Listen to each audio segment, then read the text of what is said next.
every 4 years it comes along and splashes joy, spectacle and drama all over the globe.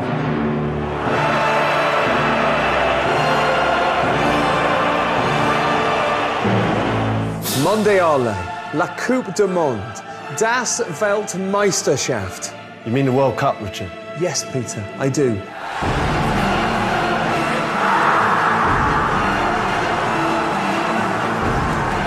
Exotic players from far-off lands, passionate fans, thundering free kicks. Oh, it's in! Unbelievable saves. And most of all, my goal against Trinidad and Tobago. It's a crouch! No, Peter. Fluky goals are not what we really remember. Well, I do. It was the Nuremberg Frankenstadium in the 83rd minute. The ball came over from Bex. Thank you, Peter. But what we really remember are the World Cup shocks. Terrible, Jaron. This is awful. This is awful. For the next 2 hours, you're going to be watching our personal list of the most jaw-dropping moments the World Cup has ever witnessed. Even Gordon Ramsay watching it would go, that's too much swearing. It's kicking off. They were pure evil. Has there been a match like this? This is the ultimate countdown of cock-ups. It was one of those, you know, let out a little bit of wee moments. And cards. Has the referee got a grip of this game? He got a straight red for that. There'll be misdemeanours. Germans sometimes need to get a sense of humour. And missed penalties. He's cost us the World Cup, hasn't he? That's a shocker. To Argentina as well. Broken hearts. I never knew that it would go that bad. And broken faces. You just want to whack him. We'll see the knockouts. That was unbelievable what he's just done. And the walkouts. Got no comment on that. And go from the sublime. A wonderful goal! You got to hold and give. To the ridiculous. And that is plain stupidity. Welcome to our 50 greatest World Cup shocks. 50. I better put the kettle on. When it comes to penalty shootouts, the Germans are clearly die Obermasters. Played for, won for. Lucky? 9. Vorsprung durch Technik, eh, Jens? In 2006, Jens Lehmann wasn't going to rely on mere statistics in a quarter-final shootout against Argentina. Instead, he used a shockingly sneaky tactic. Rather than follow the theory favoured by English goalies, fall over as the ball flies past you, he'd get organised, get serious and get efficient. That's very German. With goalkeeping coach Andreas Köpke, he'd written a list of where the Argentines put their penalties and kept it tucked in his sock. I love the idea of Lehmann having notes upon his person during the game in case of the eventuality of penalties. You know, just ready for any possible scenario. There's been a pitch invasion. What do? I will consult my notes. Lehmann picked the right direction for every penalty, saving from Roberto Ayala. Saved by Lehmann! Then, for the crucial kick, up stepped Esteban Cambiasso. Lehmann very ostensibly takes out a note from his shin pad and has a look. And at that moment, Cambiasso realised that Lehmann has some sort of information of where he's likely to shoot. How off-putting is that? It's like, you know, when someone passes a note about you and you think, what's he saying? What does it say about me? You get really self-conscious. Will you stick with your regular choice or will you change it because you know that the goalkeeper knows where your regular choice is? It was the ultimate act of kidology. It's Germany! Cambiasso's name wasn't on his list. Jens Lehmann is the hero and Germany are into the last 4. He saved the pen, sparking scenes of mass German jubilation. Jens joined in too, efficiently, coldly, ruthlessly. You expect the Germans to give you a good old kicking, but the last thing you expect from the Brazilians is dirty play.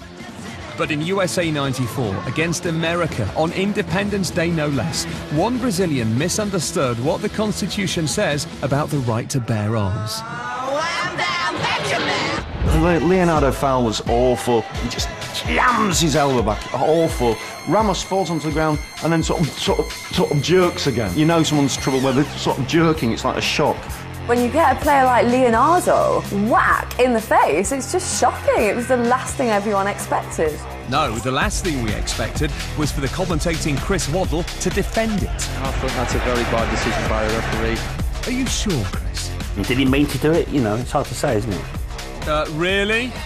I quite laughed. I thought it was quite funny because I used to do that myself whenever we used to get kicked. Yeah, a little bit of play acting there involved maybe as well. Yeah, get up, you big baby. The poor fella broke in his jaw. It was horrendous. Yeah, and he answered him. Sorry, I'll make an apology. He does deserve to go. Well spotted, Chris. Leonardo was fined £5,000 and banned for 4 games. Tab Ramos spent 3 months in hospital with a fractured skull. Chris Waddle invested in a guide dog.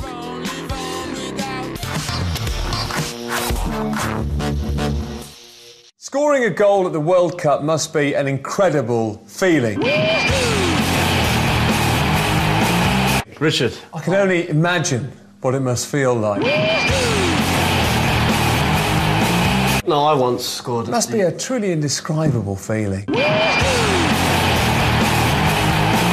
Well, I can tell you what it's like. It was. Suppose I'll never know. Sorry, Pete, what were you saying?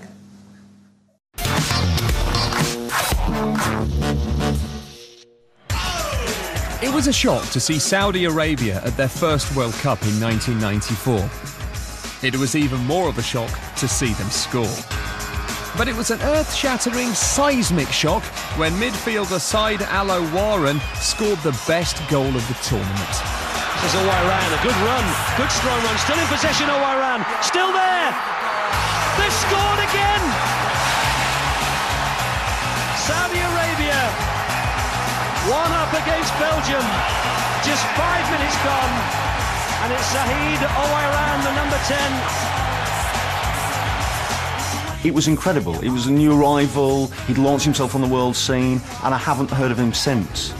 He went home a hero and enjoyed his newfound status a little too much. After being caught drinking with a Western woman, he was jailed for 6 months. From scoring one of the top 10 goals of all time in a World Cup to being banged up. Sad times. The prison team were happy, though. You're unbelievable.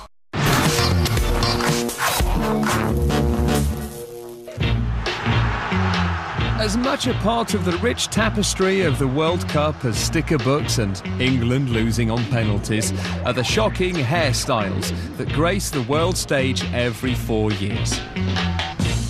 It's amazing how footballers do tend to take the World Cup as their stage where they really want to kind of showcase some of the more bizarre haircuts.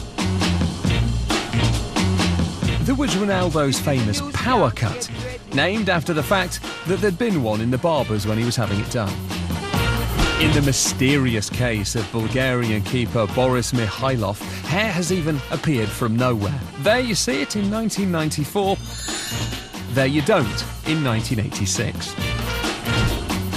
And who could forget the legendary mullet of Chris Waddle?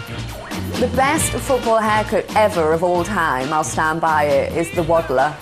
It is amazing. It's kind of like a hairy spoiler. It's hairy and it spoils your head completely.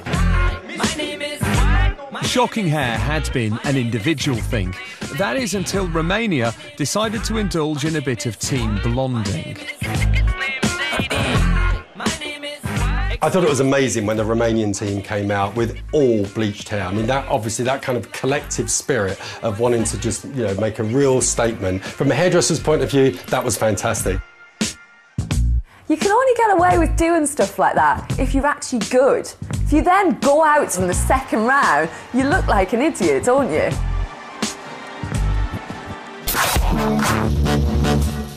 Pete, what are you doing? Trying to get the telly to work. I want to see Owen's goal.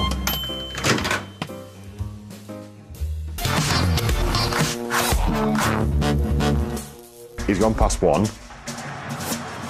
He's running so fast that I'm thinking he's going to lose it. Just the pace. Shrugging off challenges. Goes round another. Takes the strike. I'm thinking it's going to go wide. When England play Argentina, we expect a small, brilliant player to run through and score an amazing goal. And it happened in 1998. But this time, they got a taste of their own medicine. Kind of knew that he was a pretty special player. But even then, never expected him to score a goal that good. And I don't think Argentina expected him to score a goal that good. Scott back well. Now can Beckham set England moving? This is Owen, taken in his stride. Chabot trying not to bring him down. It's still Michael Owen! He scored a wonderful goal! Is there nothing beyond this 18-year-old? Everyone off the bench. And what a moment for the teenager. And for England. You know, for an 18-year-old lad to have so much composure right at that final moment, it was like he was let loose in the playground. You know, and he went out there and just absolutely stamped himself right on the World Cup scene with an unbelievable goal.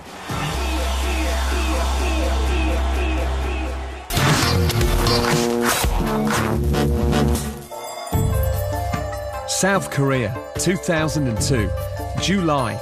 Average temperature 26 degrees, humidity 75%. Large Spanish man in polyester shirt. Yes, shocking moment number 45 is Jose Antonio Camacho and his ridiculously sweaty pits. It's very sad that we remember him for his personal hygiene issues rather than anything else he did in the game. This guy comes out and he wears everyday clothing. Do you know what I mean? He doesn't dress for the weather at all. Do you know what I mean? It wasn't cold. Yeah, he knew that. The weatherman didn't lie. Yeah. I went for short-sleeved and cotton, personally. You want a very light shirt, but more important than the shirt, you know, your missus would go, have you got everything? You know, a cool shirt, that hot climate. Have you got your deodorant? You know, didn't any of the players say, hey, Camacho, have you tried this? It's called deodorant. Just give it a go. Just please give it a go. There was a lot going on under that armpit, do you know what I mean? And I'm thinking to myself, that's not going to help the team for confidence, is it? I mean, any time he put his hands up to demonstrate, they must be going, oh, crikey. You know, he'd switch off. Camacho there drying his armpits whilst appealing.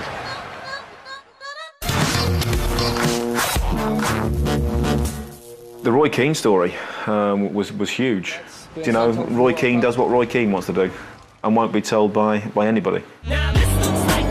And in 2002, what Irish captain and talisman Roy Keane wanted to do was get kicked out of the Irish World Cup squad for throwing a giant strop. It definitely shocked me when I heard the news. It really, really surprised me.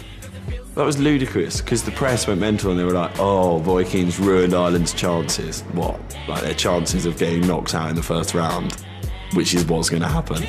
Keane, unhappy with poor facilities for the squad, sought out manager Mick McCarthy for a quiet word. Unfortunately, it was the C word. I will not tolerate the level of abuse that was thrown at me, so I have sent him home.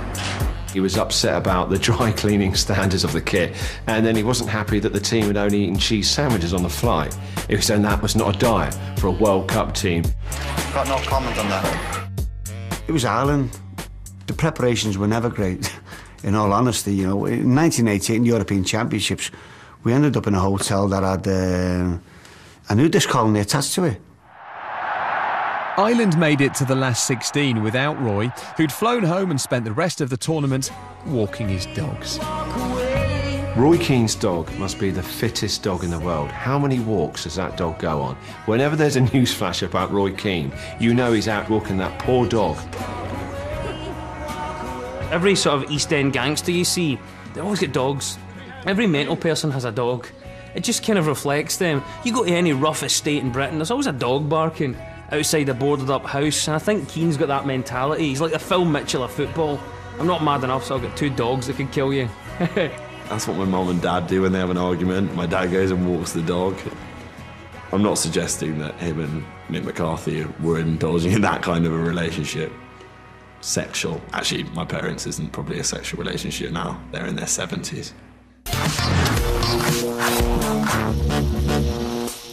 There are certain things that make England great, like fish and chips, cream teas, cricket, the Queen, brown sauce, the M6, high rates of teenage pregnancy, beer bellies. All great things, Pete, but there's nothing more English than losing on penalties.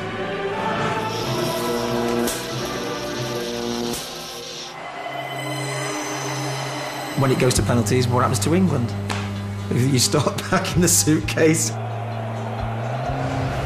But it wasn't always thus. At the end of extra time in their semi-final against Germany in 1990, England were heading into what was for them uncharted football territory. It was signalled as a new era. We're in penalties. And it was actually quite exciting. It was quite a new situation for us, but we had prepared for it. Gary Lineker is now asked to beat the goalkeeper, and does. England's first ever shootout was going well. Scores. This penalty lot was a doddle. Goalkeepers are making every effort to save these. Plus, we had the best goalkeeper in the world, probably. Peter was 40 then. You know, and he had a great World Cup. He kept us in a lot of times. As a goalkeeper, I think you just try and stay calm. And you really just hope that your luck's in. But because there'd been extra time, it was past 10 and normally he'd have been tucked up in bed. He knew what to do, he just couldn't quite do it anymore.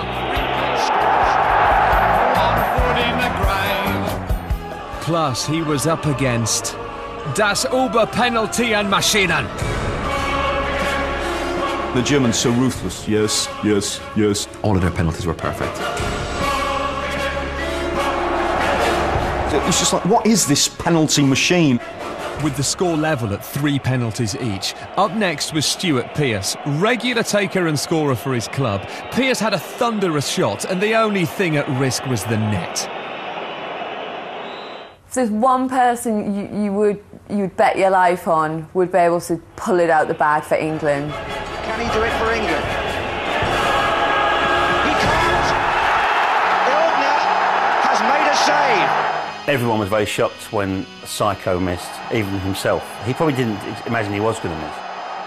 But worse was to follow. That means that England have to score the next one to stay in it. But everything was okay, because up next was Chris Waddle, and he was clearly relishing the prospect. His shoulders are hunched, he's not even focused, he's not looking at the goal, he looked dejected. He didn't half give it some welly, though.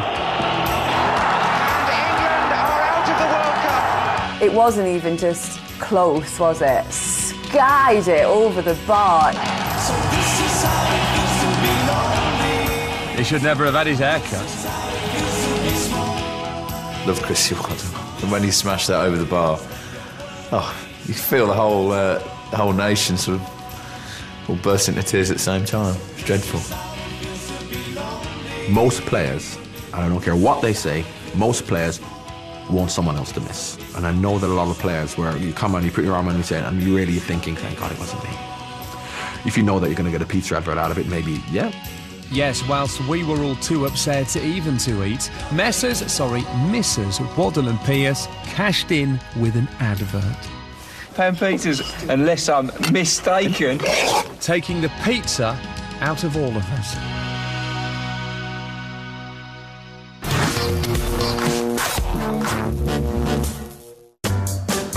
In 1994, mild-mannered Gianfranco Zola was stunned when Mexican referee Brizio Carter sent him off just 7 minutes into his World Cup debut.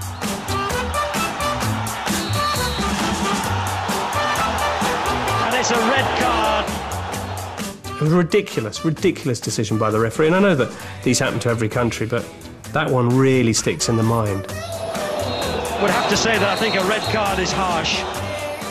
I think, you know, he took it quite well, considering.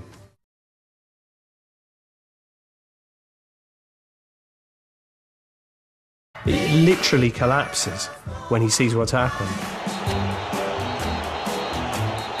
He's on his knees, sort of holding his chest like a baby. He gets even more sort of petulant and he starts trying to pull in the advertising hoarding.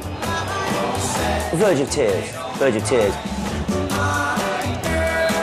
But while there was pain for Zola, Nigeria's Sunday Olaseye seemed overjoyed with his teammates' apparent injury.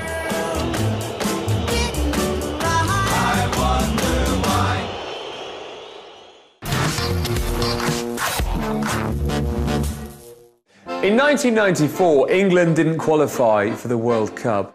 Everything going wrong. I didn't know who to support. I did. Who? Anyone who was playing Germany. That seems right, doesn't it? You can never support the Germans. Ever. So when Germany faced Bulgaria in the quarter-final, we all knew who we were supporting. Everyone in England was an honorary Bulgarian.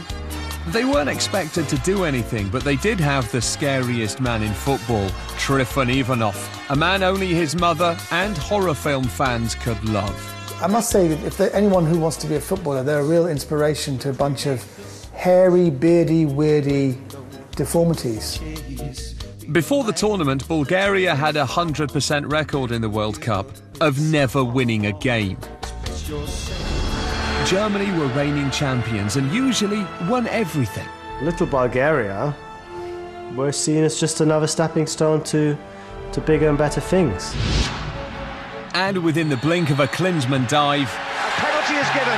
the Germans were ahead. And he scores in the corner. Germany already had half a towel on the semi-final sunbed. They're cruising it, and then the unthinkable happens. Stoichkov. Yes! Bulgaria have equalised, and they're back in it. Then, in a refreshing show of German inefficiency, they forgot the golden rule of football. Never underestimate a team whose names all end in V. Yankov. Let's go! Yes! Oh, look at this! For Baldies around the world, what an inspiration. This man generated so much power. That bald head flicked across and got enough power to beat the German keeper. The holders are out of the World Cup. Bulgaria pull off one of the shocks of recent modern football in the World Cup. The fact that they get beat off some little minnows like Bulgaria just makes it all the more sweet, doesn't it? The whole world was cheering for Bulgaria. Dark as shame, darling, dark as shame. Thank you for all the joy and pain. We love Bulgaria. Good old Bulgaria. Coming up, a sense of fear. I'm just thinking that I want this to go over. A sense of relief. When you watched that, you thought, I might give it a go next time I'm playing football. And a sense of humour.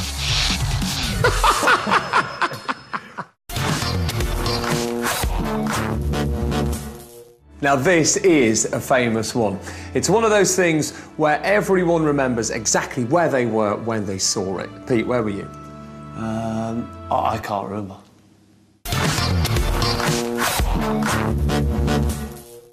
David Seaman was one of England's greatest ever keepers in 1998.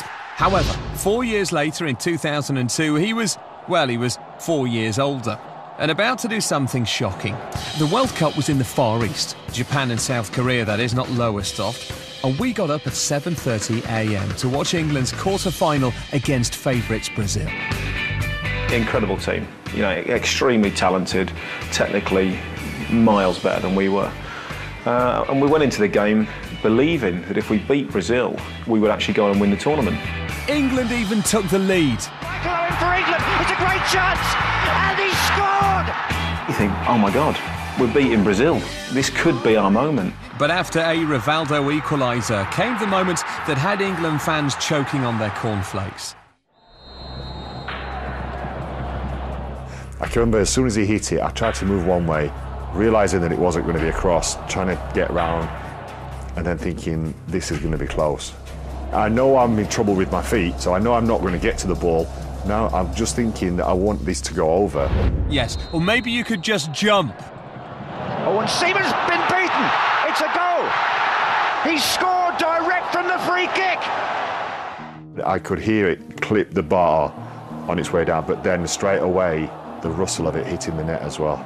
You know, and you wouldn't think you'd be able to hear it because of the crowd or the noise or whatever, but when he hits the free kick over, everybody goes quiet. You know, so I could hear it, and that's the worst noise ever for a goalkeeper, is the ball hitting the net. Well, jump then. Nothing the keeper could have done. Except jump, perhaps? You know, Dave Seaman Nobody expected that to happen. In the biggest game of his life, Seaman had forgotten how to jump, and England were heading out of the World Cup. It was difficult because me and Rio got dragged into the drug testing room with, would you believe it, Cafu and Mr. Ronaldinho himself. And the guy that's put you out has scored this freak goal, is basically sat there gloating. And you know, and you just want to whack him. For David Seaman, though, there were very different emotions. I remember getting to the halfway line and then looking down and I just saw all the England fans and then I just got like so emotional. And it's only from pictures and the footage that I've seen that David came up to me, Sven came up to me, Ray Clemens came up to me, and I couldn't tell you to this day what they said to me. Dave, why didn't you jump? David Seaman took it personally. You know, he blamed himself. None of the players, not one of the players, blamed David Seaman for what happened. I was just in my own zone and just gone. You know, I was just devastated. It will always be there for the rest of my life.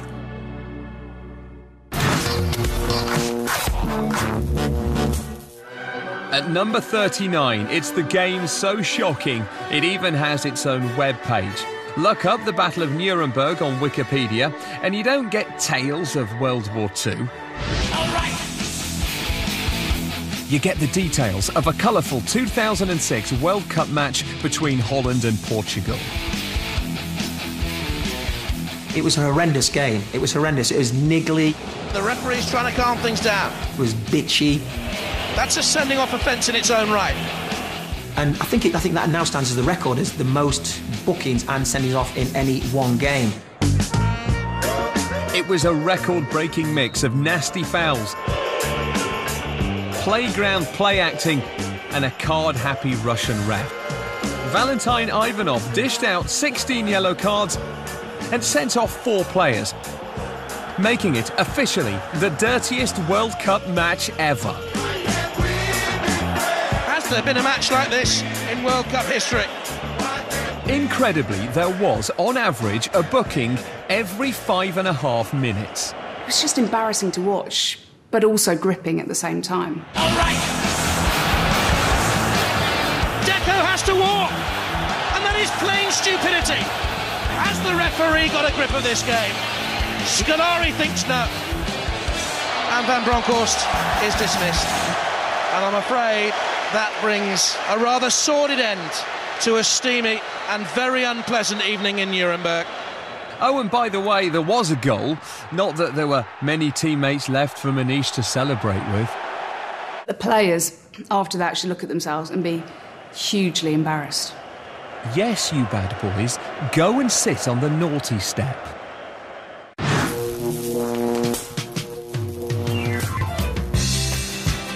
Footballers are always getting into trouble for doing silly things with their tackle. But in 2002, American substitute DeMarcus Beasley took this to a whole new level. It's modern day football, there's cameras everywhere. Did you not think he'd be caught? Warming up as a sub against Mexico, DeMarcus pulled off one of the World Cup's most shocking tricks. Just about 25 cameras have all sort of zoomed in and gone, oh, he's feeding his penis down his shorts. What? Oh, he's urinating, okay. You just start giving it one like you'll do on a night out, ignoring the fact there's a puddle. And he's lunging in a slightly creepy gym teacher way. It was a real sort of 16th century hand-on-hip lunge urination. You tend to the wild stock while I have a wee in traditional English pose. I'm complete, dear. Time for a flan. But I'd say 99% of men have never urinated in that fashion. But when you watch that, you thought, I might give it a go next time I'm playing football. Yeah, I think I got away with that one.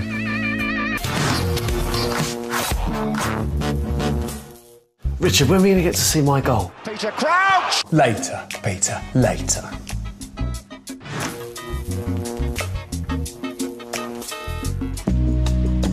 Croatian football legend Slaven Bilic is one of the game's nice guys. Bilic is a really nice bloke. We all like Slaven Bilic. We all think he's very cool. He plays in a band.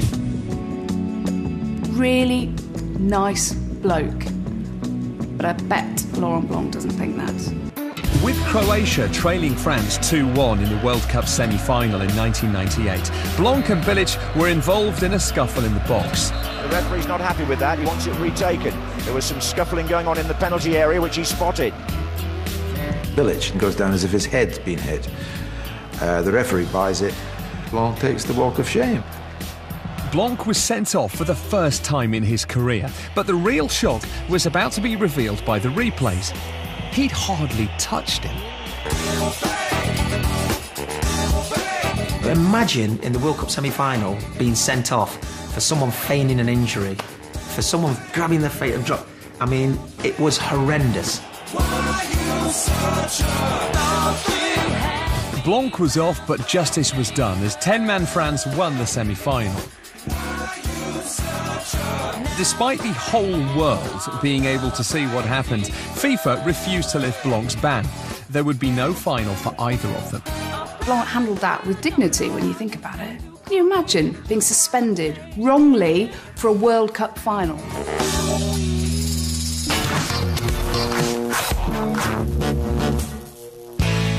Current Chelsea assistant coach and part-time Uncle Fester impersonator Ray Wilkins did something no English player had ever done at the 1986 World Cup. And a red card has been shown to Ray Wilkins. When Ray Wilkins got sent off, we thought it was something of nothing.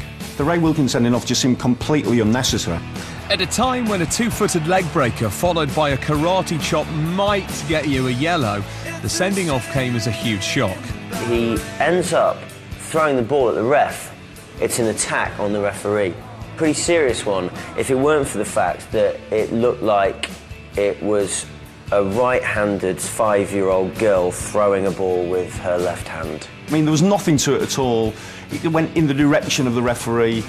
There must have been some FIFA directive, red card. Wilkins, like...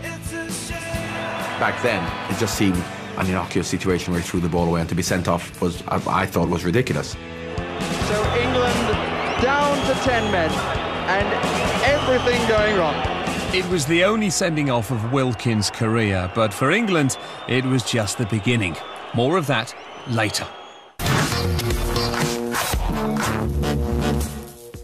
You're being watched by 500 million people, and so if you score a goal, you'd better celebrate in style.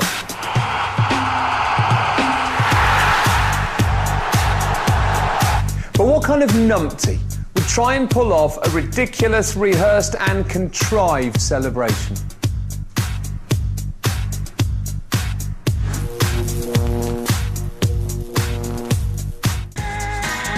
In 2002, a delighted Rio Ferdinand scored his first goal for England. And got an early goal, which was brilliant, and I'm claiming it. They say it's Rio's goal. How he's managed to claim this, I do not know. Is that keeper Thomas Sorensen doing his best clown impression? It wasn't even going in the direction of their goal. You say you're claiming it, and in doubt in your mind it might get taken away from you? No. Very convincing. But what followed was even more clown-like. Well, if the cameras were on me, they'd have seen me do a little jig. Unfortunately, the cameras did find him, and it was horrible. He's the greatest that's all.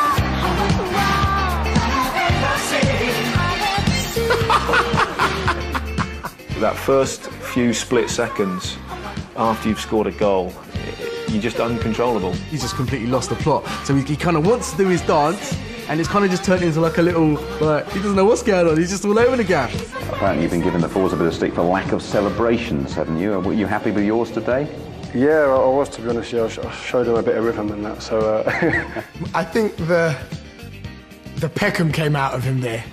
I think when Rio done that was for the lads at home. Like, yeah, that was for you guys. That was for you guys. So we appreciated that, Rio. We loved it. Rio's jig also gained him access to a special VIP club of shocking goal celebrations, where Roger Miller shakes his hips, Brazilians shake their babies, and English fans shake their heads.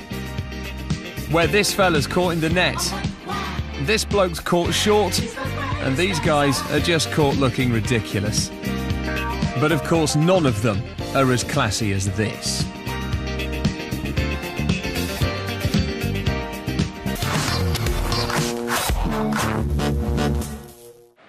Ireland made their World Cup debut at Italia 90. They were supposed to turn up, play 3 games, have a few beers and go home.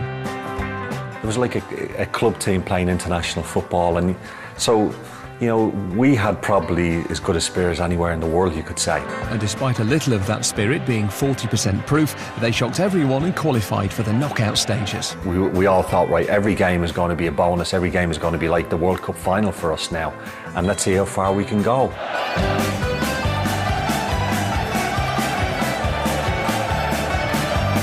The Irish fans were the best anywhere. Well, the Irish won the singing about 5-0. We went out the same attitude of, you know, let's give it a go and let's see where this one takes us. And where it took them was to the dreaded penalty shootout. It was a masterclass of penalty taking. That is, until Romania's last kick. Barely a run-up. Oh, and it's been saved! Ireland just had to score their final penalty to win, but everyone was gobsmacked to see who was going to take the most important kick in Irish football history. I always wanted to take a penalty. I think everybody was shocked when I was the one that stepped up. As solid as a rock as he is in defence, he's not the real, you know, your number one choice, is he, to walk forward and bury a penalty. I always thought I'd love to test myself in a situation. It could be like the last putt in a major and see could you do it all on your own route, relying on teammates. Come on, David, just knock it in. It was a long walk. You see the goalkeeper, you see the referee there waiting for you. You're hearing nothing really. You're hearing a stillness of thousands upon thousands behind that goal. Still, everything is in your hands. And step back, take your run up. Everyone thought he was going to miss. Ireland! They are in the last 8 and the party can begin. I see this explosion of green behind the goal. Biggest mistake, standing still. Nearly got killed by all my teammates.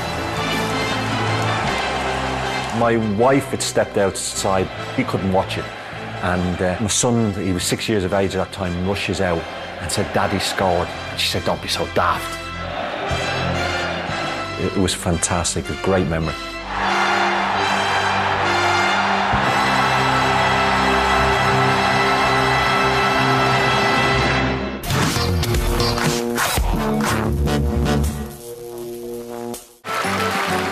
It's one of the World Cup's funniest ever songs. Scotland's 1978 effort, Ali's Army, a tub-thumping anthem about how they'd win the trophy. When we win the World Cup. They went out in the first round. Then, 20 years later, they shocked everyone by going to the other extreme, depressing realism. Don't come home too soon. That was all we could think of to sum up the hopes and ambitions of the Scottish football team in France '98. Thanks, Delamitri. Thank you. Just don't come home too soon. I wanted to write a song that was quite maudlin, that was about, you know, disappointment, and also about the fact that everybody thinks we're shit, you know. Don't come home, that was it. Oh, we'll see you very soon is what it should have been called. The song was written for completely honourable reasons, but it was allowed to be used as the official song for completely cynical commercial reasons, which I can hold my hands up and say I didn't stop it. That was like the longest lyrical suicide note in Scottish football history. It sort of summed up what being Scottish is all about. Just don't be too rubbish. Just don't come home. We were kind of forced to have the squad sing on it, and the squad were forced to sing it, and you could tell the squad just couldn't be arsed doing it. And all I really remember is that Andy Gorham is one of the most frightening men you'll ever meet, sitting in front of this sort of ring of players. And after the first take, he just refused to sing and just kind of stared me down. And all I thought was, he's going to kill me. I'm a dead man. I had an old guy come up to me in a pub not long ago and say to me, "Are you the bloke that wrote Don't Come Home Too Soon?" "Yes, I am." And he just said to me, "You should be ashamed of yourself."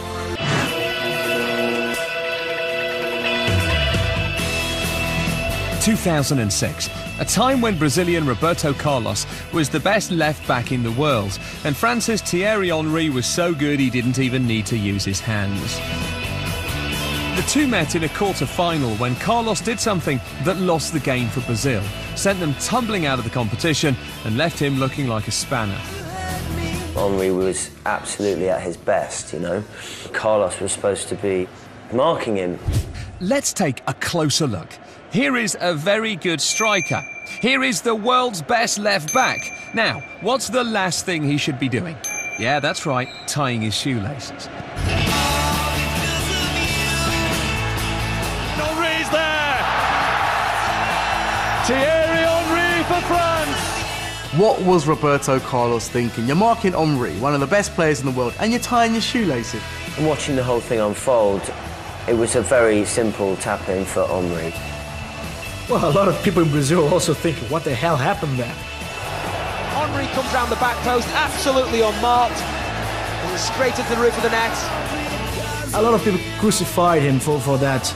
It's okay, he wasn't actually crucified, but he did take the blame for Brazil's exit and failure to defend their title. If only he'd gone for the Velcro.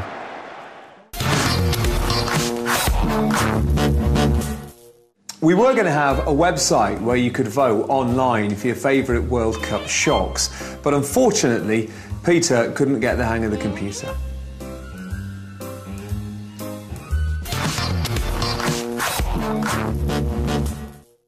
Ask any England player about their quarter-final against Cameroon in 1990, and they'll tell you that the unknown Africans were not being taken lightly. No, sir.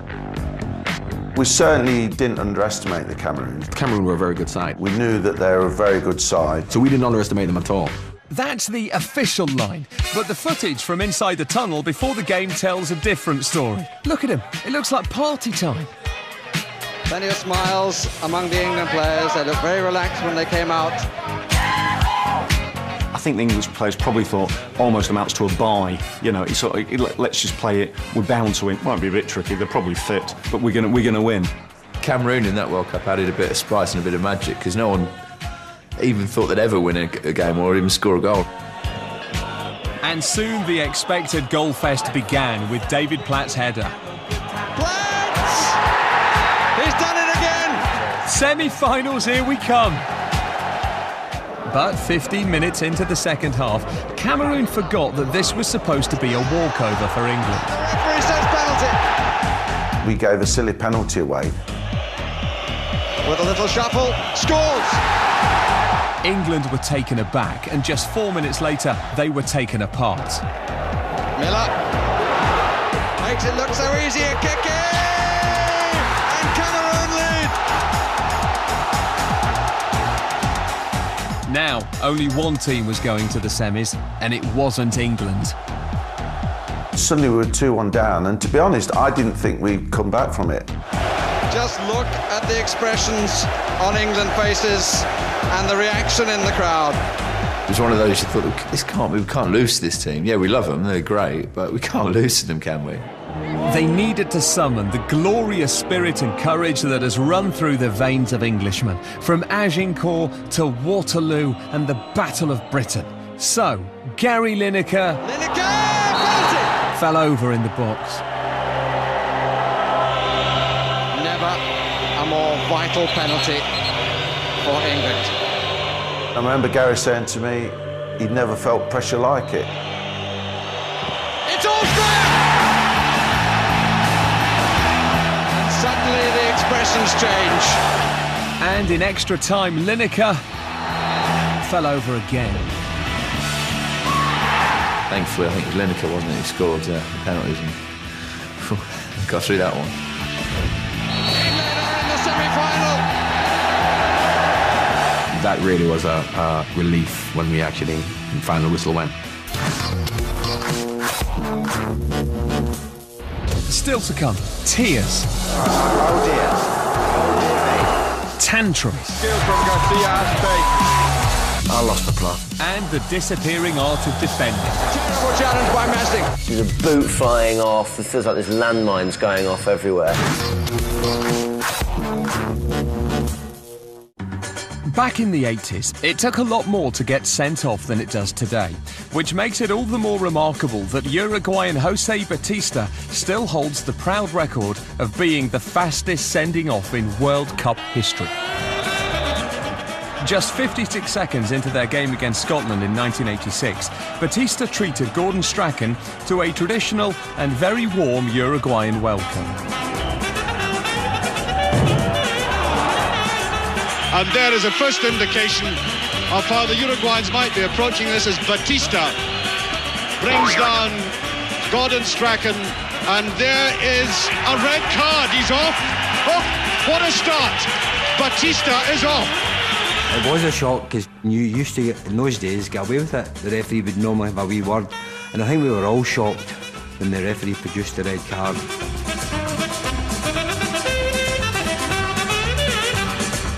Strachan's been tackled before. He was a bit of a terrier himself, but he looked dead. I mean, beyond dead. He was comatose, finished, out of the game. He tries to get up in that kind of cartoon way, that he tries to sit up and then he goes, back down again. All that was missing from the end of that clip was wah, wah, wah, wah. What a lift for Scotland as well, we felt. Great chance against 10 men. And so it proved, as brave Scotland heroically battled against 10 men for almost the entire match and held on for a momentous 0-0 draw. It gave Scotland a one-man advantage, which you knew we wouldn't take any advantage of whatsoever. England, England, England. Better than the Spice Girls.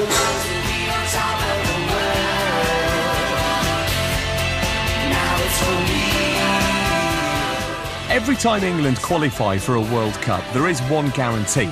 We'll have a truly shocking World Cup song.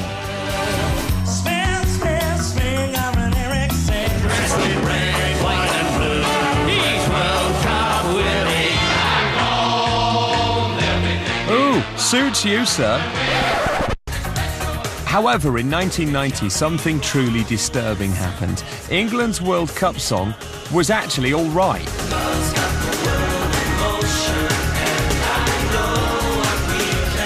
World Emotion from 1990, it's got to be the best World Cup song ever, right? World Emotion is still a great song now. I still get stirred up now. It's an incredible song. It cheers you up. You can't be depressed listening to that song. You could sort of dance to it. It was sort of quite cool. Love's got the world in motion. It was all a bit hands in the air, kind of the terraces meet ecstasy culture. So the timing of it was fantastic. New Order, helped by Lily Allen's dad, he's the slightly odd-looking bloke on the right, wrote the record and England stars were all clamouring to take part. Well, 6 of them were anyway. Of the 22 players, only 6 of us went to do the song. The others were in the pub, didn't even turn up. Because we hadn't known it was going to be with New Order. We just thought, typically, in 86 we did a song and we did an album and it's like, here we go, arms around each other, which was rubbish. And we thought it was going to be that. So when the 6 of us got there, we then saw these other people and we thought, who are these people here doing our song? And then that's when we found out it was, you know, New Order. Their song, we're in it, but it's New Order song, which is a legitimate pop group. And one ingredient of the song made it a surefire winner. John Barnes, to be honest, giving a masterclass on how to rap. You got to hold and give, but do it at the right time. You can be slow or fast, but you must get to the line. Jay-Z still watches that every time before he goes on a big stage, apparently. I think we should bring that back. I want to see Wayne Rooney spit some bars. That's what I want to see. It's a catchy tune, and every time I go anywhere now, people say, do the rap song. Can you do the rap? Of course I can. You got to hold and give, but do it at the right time. You can be slow or fast, but you must get to the line. Yeah, John, we're all right, thanks. Defend and attack.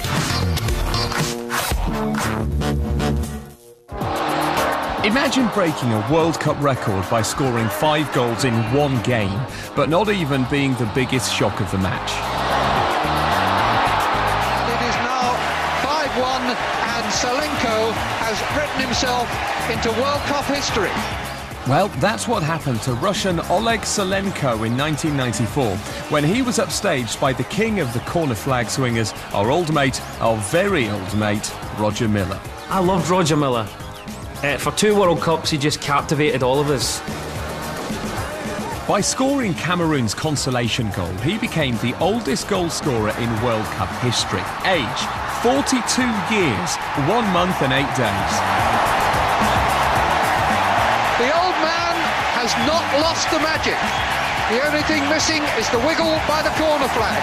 I loved Roger Milla, this guy from Cameroon who could score at the age of 107, and I think that's a conservative estimate. It was like a lesson for old people. Between him and Victor Meldrew in the 90s, they were carrying the grey flag, saying to pensioners, you can do it as well.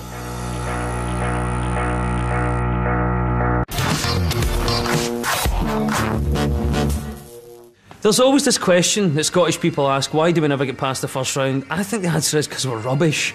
This is less of a moment and more of an eternal phenomenon trundling aimlessly through the mists of time. Yes, it's Scotland's World Cup record of being knocked out in the first round more times than anyone else. 8, in case you're wondering. Yeah, thanks for coming. See you next time. They've sort of assumed joke status. They are the easy game at this level.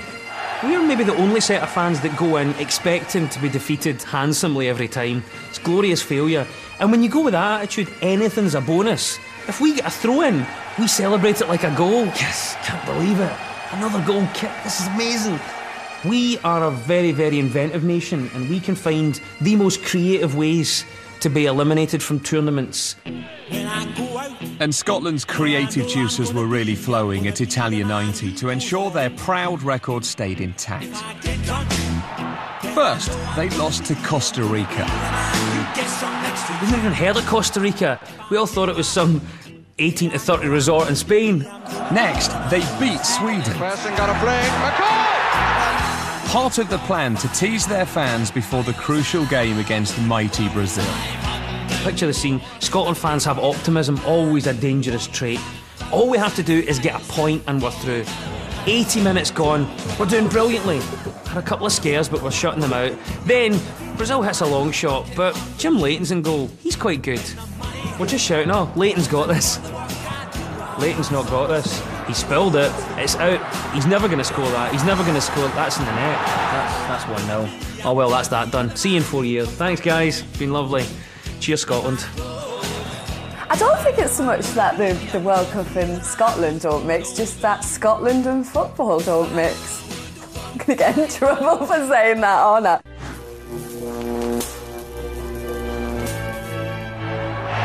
And the crowd in the Azteca Stadium stand to him. We're here witnessing the greatest player in the world scoring one of the greatest goals.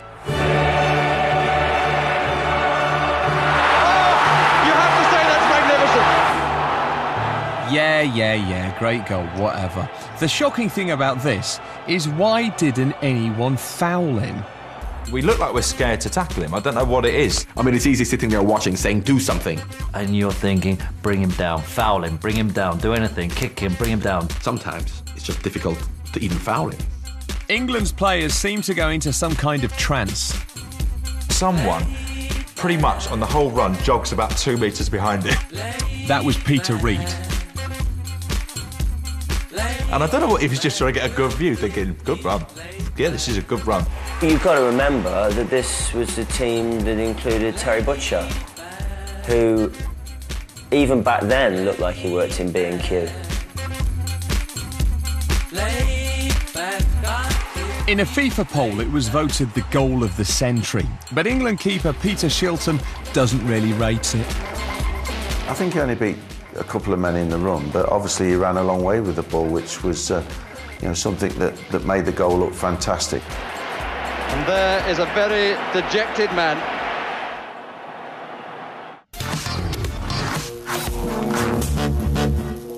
We've reached half-time, but what will be our most shocking World Cup moment? It could be Maradona. Or it could be the Winker. Or it might be that bald Frenchman. Beckham. Or even Diana Ross. That could be my goal. Peter Crouch! It won't be.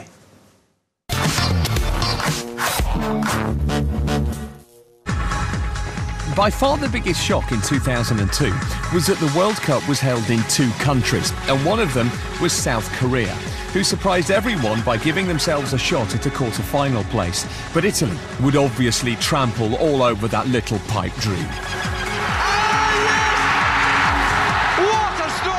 But hang on, they knocked Italy out 2-1 with a golden goal.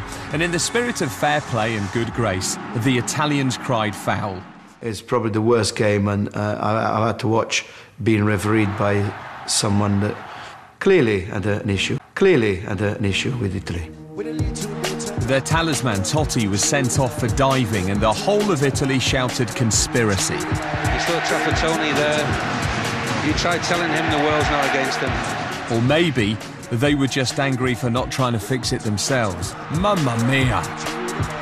So you want me to talk about corruption in Italian football on the television? You've got to be mad.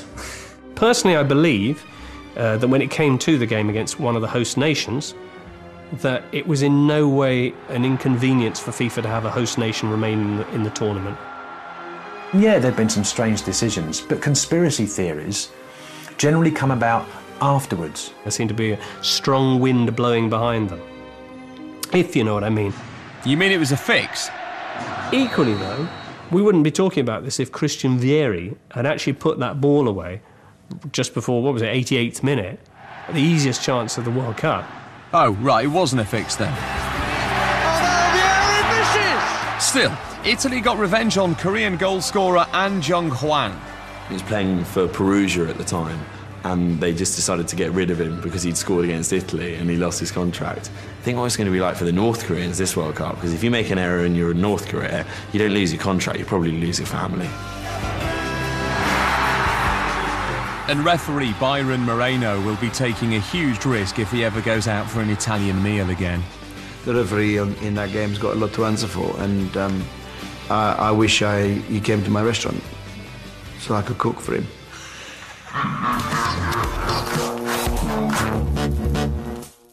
It's important that when you lose, that you take it with good grace and show respect and dignity to your opponent. Yeah. Or, if you're Argentina, you get stuck into a mass brawl. It's Germany v Argentina in 2006, and the Argentines had just gone out on penalties. Cue mayhem. They just went mental and brilliant. Not only have we had a penalty shootout, we've got a post-match fracas. Everyone loves that. So the game's over, but it's not over. Bonkers. Nailed it. His karate kicked him right in the groin. I've never seen anything like that.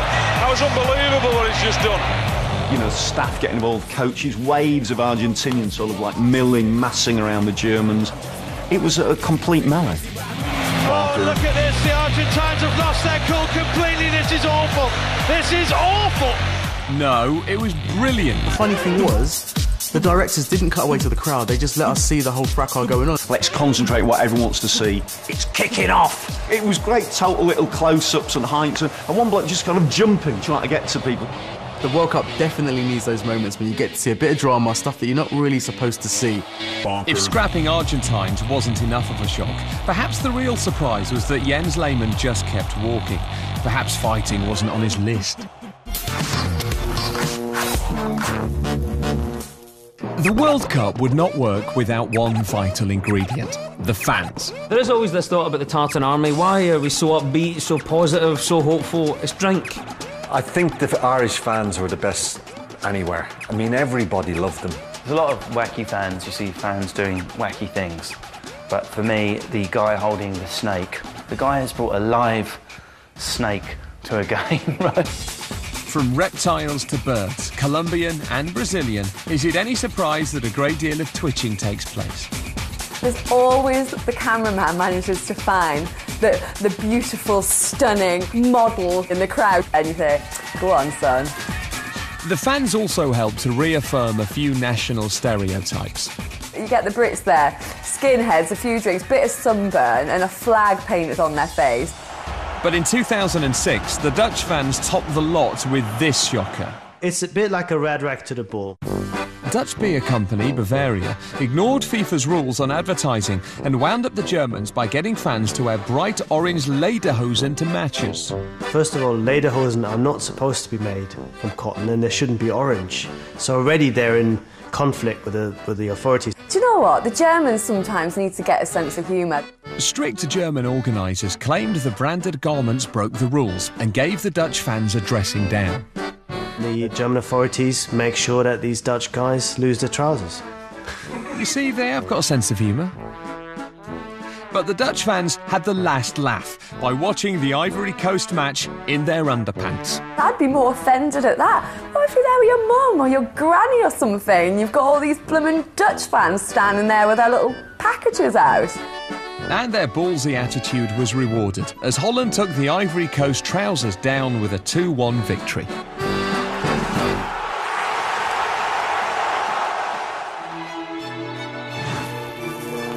At number 22, it's a nasty surprise for England. Just gutted. Adams, Shearer, Owen and Campbell waiting for Anderton's kick. One or two disagreements, and Campbell!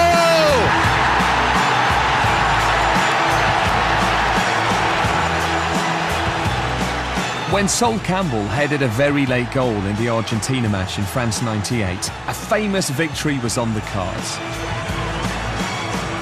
Enormous kind of euphoria. I was over the moon, absolutely ecstatic. And you're celebrating with Campbell, basically. But the referee had a shock in store. I couldn't work out what he'd blown for. But then it gets all of a sudden there's some confusion. You realise it's been disallowed, and then you go mad. No, the referee has ruled it out, and he says no goal, and Argentina have already taken the free kick. They put the ball down and off they went. With half of England's team still celebrating the disallowed goal, Argentina had the downright cheek to restart the game. What the hell are they doing? Stop them! They're not allowed to do this. We just scored. What's going on? I saw the Argentinians trying to make a break on us, and then it was like, yeah. Just sprinting back. I don't think I've ever tried to run so fast. And 3 or 4 of the England players were off the field and have been shoved back on, literally, by the England coaching staff. Luckily, I made a tackle that meant that we were able to get back and organise for a corner. Certainly would have been a terrible way to concede a goal. That absolutely killed me, that last run. I think I come off about 10 minutes later. That is the best thing that Darren Anderton has ever done. But that's only because he had knowledge that the other players didn't have because they were too busy fawning over Judas. Sorry, Sol Campbell. When the dust had settled, replays showed that Argentina's keeper had received a shock of his own in the shape of Alan Shearer's flying elbow. Look at Shearer's right elbow. Well, there was a case for a free kick.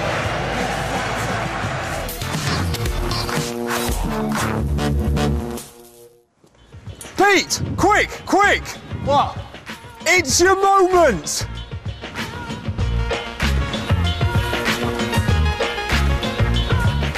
It's about 80 minutes into the game against Trinidad and Tobago. We are playing pretty poorly. Crouchy is not having a great game by any stretch of the imagination. He's already spooned a shot off that's nearly gone out for a throw-in. But then, with the game heading towards a humiliating draw, our Peter came up with a cunning plan to break the dreadlock. Why should you try to be much taller than you are? Peter Crouch! Crouchy, in spite of the fact that he's about 3 foot taller than his marker, has just sort of grabbed the guy's dreadlocks and heaved himself up like you would in a school gym on a rope. Why should you try to be much taller than you are? Inexplicably, it was given. The guy's just like rooted to the spot as Crouchy's just heaving down. I mean, I still loved it. I mean, don't get me wrong, I absolutely loved it. I thought, fair play, Crouchy. If you get away with it, go for it. And hey, he's been scoring ever since, so keep pulling dreads, Pete. Maradona proved that if you can't win fairly, a little bit of help's always welcome. Shocking. England's tallest ever player resorting to girly hair-pulling tactics against World Cup minnows. There you go, Pete. Happy now?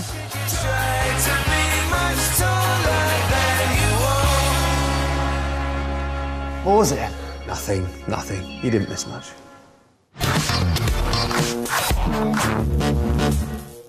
Still to come, the good. That's Beckham. Oh, it's in! What a great feeling that is. The bad. Should have been off a few minutes ago. It's actually his third. I don't make mistakes like that, or I didn't. And the ugly. Well, he might not run. He can't half score. I think every Englishman probably laughed out loud, said, I told you so.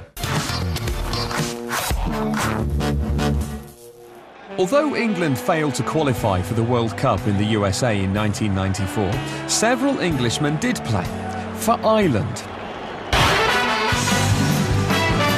To qualify to play for Ireland, you had to have worn green at any point in your life. The only player, I think, in that team who had any kind of accent was John Aldridge, and he was clear Scouse.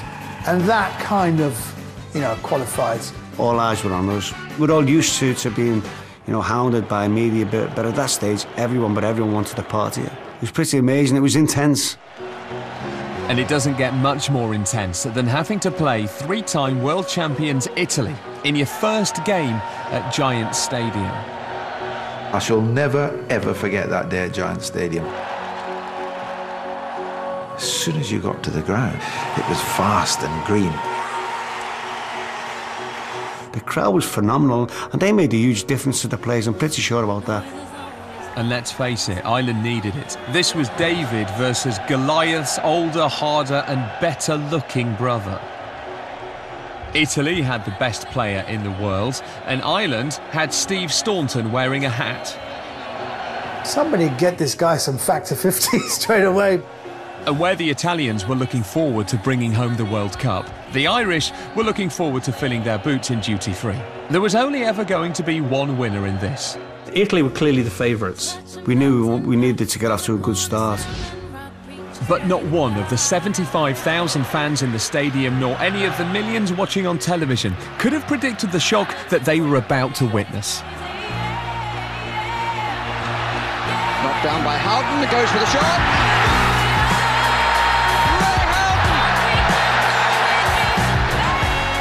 Ray Houghton was so surprised he wasn't sure what to do, so we went for a spectacular Level 1 primary school forward roll. Probably looks and think, oh my God, what an idiot doing that. It was a joyous moment for Ireland's Houghton, a man who was born in Glasgow.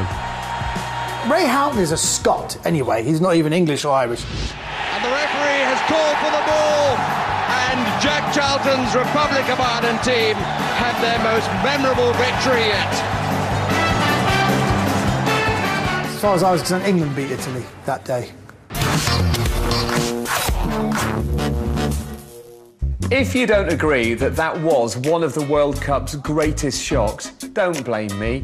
He chose that one. Now, here's one of mine.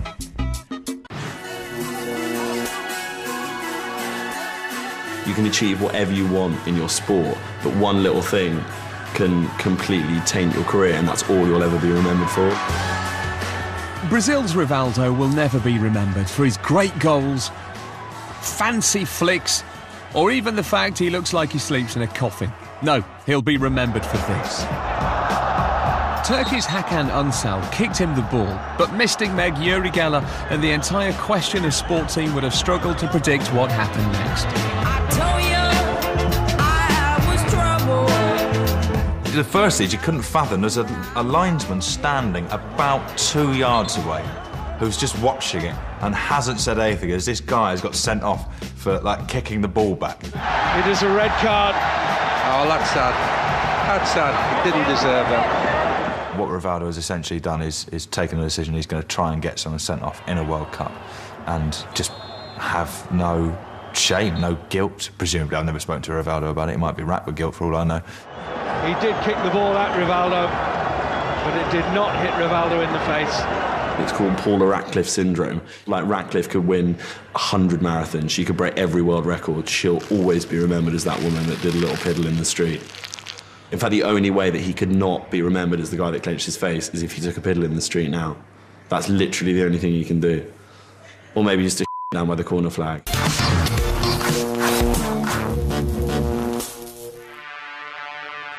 We've now come to a very painful part of the show. For those of you of a nervous disposition, look away now. I can't watch. France 98, England Argentina, the last 16. Yet again, it's going to be decided by penalties. Our history of penalty taking is pretty well documented. We're not very good at them. Watching England take a penalty is like watching a small child without armbands learn to swim. I have no idea why England are rubbish at penalties, and if I knew the secret, I wouldn't tell anyone. England had gone out on penalties to Germany 8 years before, but when David Seaman saved an Argentine penalty, things were looking good. Now in the limelight, and saved by Seaman! I've got a picture of me celebrating that penalty save, and you know, and you can see like the joy and like the relief. I can remember like walking to the side, crossing over with the Argentinian goalkeeper and thinking, right, we've got to score now to really push on this advantage. If England could score, they would heap pressure on Argentina.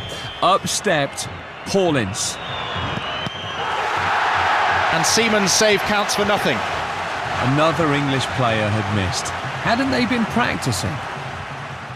You can't practice penalties. You can't. Well, you can. You can practice taking a penalty, but you will never ever recreate the tension.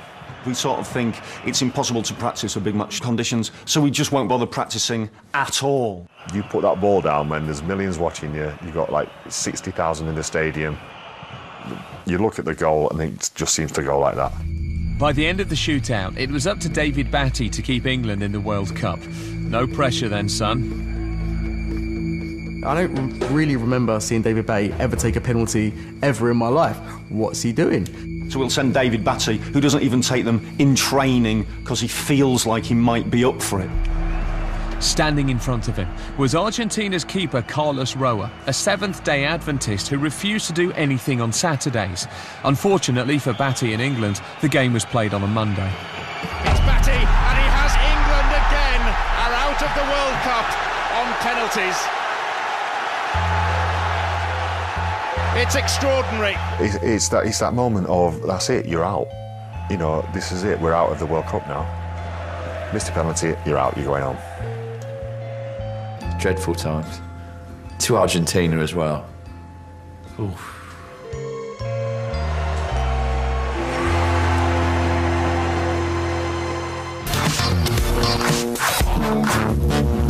In 1990, Scotland's Bravehearts were knocked out by Brazil, literally in the case of midfielder Murdo McLeod, who'd got his face in the way of a Branco Thunderblaster.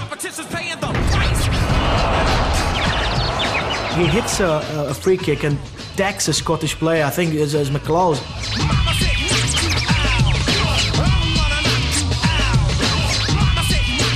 He was poleaxed. It was like taking a nuclear bomb in the face.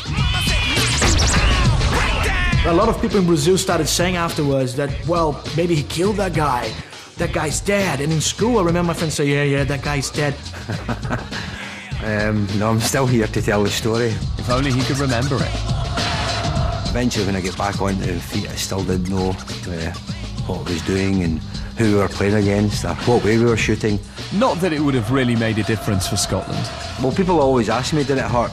I still don't know, because I don't think it hurt, because I don't remember anything about it. Poor Murdo, but from that moment on, national hero. We love you. We want to get loaded, and we want to have a good time. For 8 years after his wonder goal against England, Maradona lived the high life, literally. He was banned in 1991 for 12 months for drug and maybe fashion-related crimes.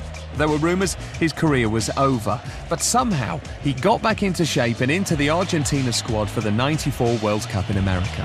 He was back. We love a comeback. He was back on the ball. He looked great. The old Maradona was back.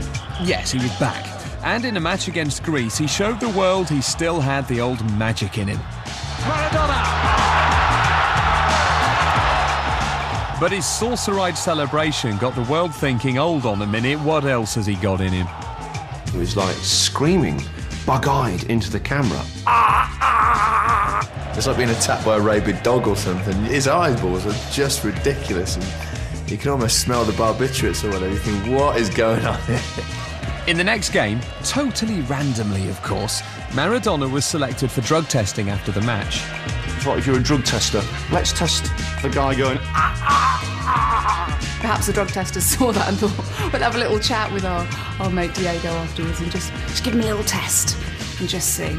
It's not often you see a player frog marched off the pitch by a nurse. But Maradona managed it. He must have melted the cup, whatever he had to pee into. I would not want to go anywhere near. It's probably still cooling down now somewhere in the laboratory.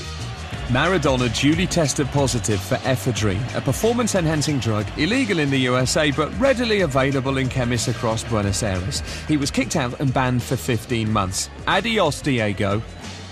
Revenge is a dish best served cold. I think every Englishman probably laughed out loud and said, I told you so. Well, he might not run. He can't half-score.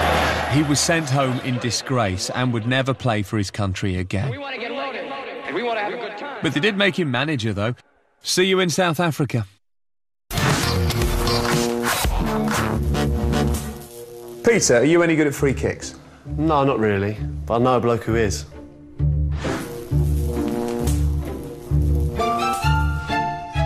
England manager Glenn Hoddle made some strange and shocking decisions at the 1998 World Cup. First of all, he dropped Geordie genius Paul Gascoigne from the squad. Hoddle didn't feel Gazza was in the right shape, and at England's training camp he broke the news, which he didn't take well. I think it was probably due to the fact that Hoddle was playing Kenny G that Gazza was going out of his mind. Yes, the visionary Hoddle decided to soften the blow by playing the relaxing, smooth jazz of America's premier saxophonist. No wonder he flipped. Hoddle then had another bombshell for our other superstar, David Beckham. He had played in every single qualifying game. We were all getting excited just how he'd perform in the World Cup.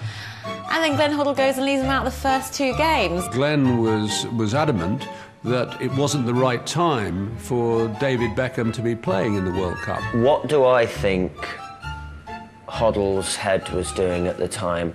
Nobody knows what Glenn Hoddle's head is doing at any time. So after consulting his crystal balls, Hoddle dropped golden balls, and England lost. What a balls up.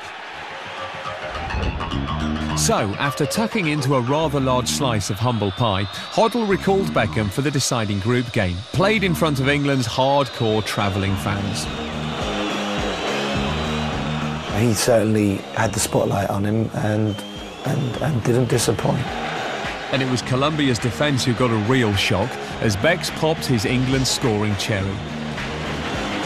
I would imagine David Beckham, sort of range he would fancy. That's Beckham! Oh, it's in! The supporters celebrate a splendid goal. There's a magnificent free kick. It was one of those, you know, let out a little bit of wee moments that you have in your life. I got a great view of the free kick. You just see the ball struck, it's on its way, and then you see it ball to the net.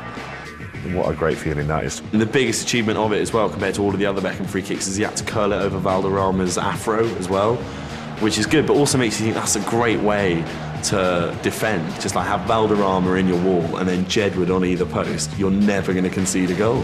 Practice makes perfect, and it's the perfect momentum for England now. The world took notice of David Beckham that night in Lyon. Well, what a thoroughly impressive game this young man has had.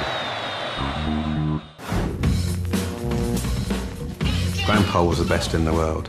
He was close to getting the World Cup final. Yes, he was. Well, unless England's top ref dropped a massive clanger in the crucial 2006 match between Australia and Croatia. But that would never happen. It was, wow, great a test. A chance for me to prove that I am one of the best referees here. A chance for me to show FIFA that they've got the right guy for the right job. But sadly, it didn't work out all that well. In fact, Pole made World Cup history by booking the same player twice and not sending him off. And Simunic picks up his second yellow card. The red's confirmed. I don't think Graham Poll has got the red out of his pocket yet. I don't make mistakes like that, or I didn't. And then 3 minutes later, he showed him a third yellow card, finally remembering the red. Bit late, though. Up with the yellow card, and that was it. My fate was done. He was meant to be our best referee, and he did that. Like, imagine what our worst referee would have done on the World Cup. People were like, oh, what's all the commotion? Uriah Rennie's made the Spanish team play in their underpants because they turned up in the wrong kit. What about the fourth official and the linesman? Well, I think they must have known, but they just want to make Pole look like a... It was a calamity that cost Pole his reputation, his dignity, and the World Cup final. I just felt that I needed some space and time, and I walked back on the pitch. I was dressed, got my FIFA suit on, and I went back into the centre circle because I knew my tournament was over, just to almost look round and wave goodbye to World Cup football, because that was it. He looked like a man out of his depth, and we all loved it. He'll always be mocked for it, rightly so. I went up to my room and shut the door, locked it, obviously many, many tears. And I found myself sitting on a window ledge, and I'm looking down at these Australian boys partying, and the contrast in moods couldn't have been more different. And I just thought, again, you look back at it and think, God, if they'd looked up, I wonder what they'd have thought. Jump? And it was all yellow.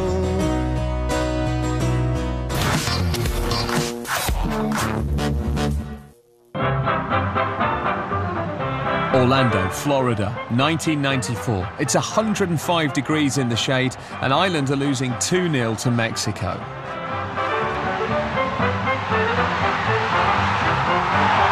it's a long, long way back for the Republic of Ireland now. It wasn't so much the sun, it was the humidity on top of it. It was really close, and the sweat was pumping out. They were used to the heat. They were used to the humidity. Desperate to try and change the game, striker John Aldridge is ready to come on as a sub. I went to go on, and the fourth official put his hand across me and said, basically, you're going nowhere, which I couldn't understand. Confusion between the officials over the substitution paperwork meant Aldridge wasn't allowed on. With 10 men on the pitch, but 2-0 down in this humidity and this heat, I lost the plot.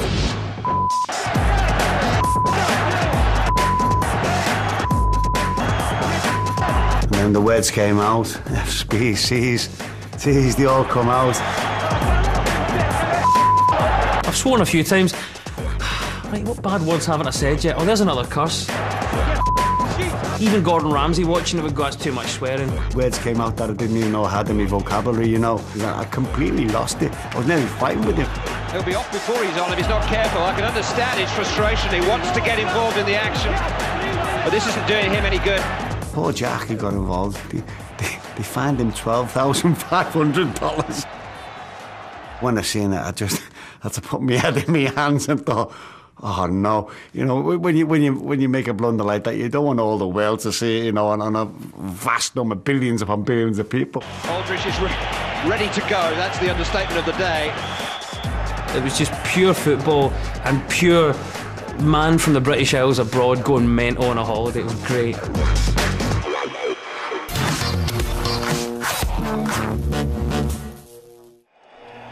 At number 12, it's one of football's most tragic stories. For me, the most shocking moment. It was a real shame for Baggio. I think people remember that more than how good he was. No, it isn't the most ridiculous ponytail in football history, although that was pretty shocking. It's Baggio's other World Cup blunder. Every World Cup has its star player, and in the USA in 1994, that man was Roberto Baggio. Baggio in '94 is the standout figure. Roberto Baggio! He scored 5 goals in 3 knockout games. Baggio! Still Baggio! He's gone wide!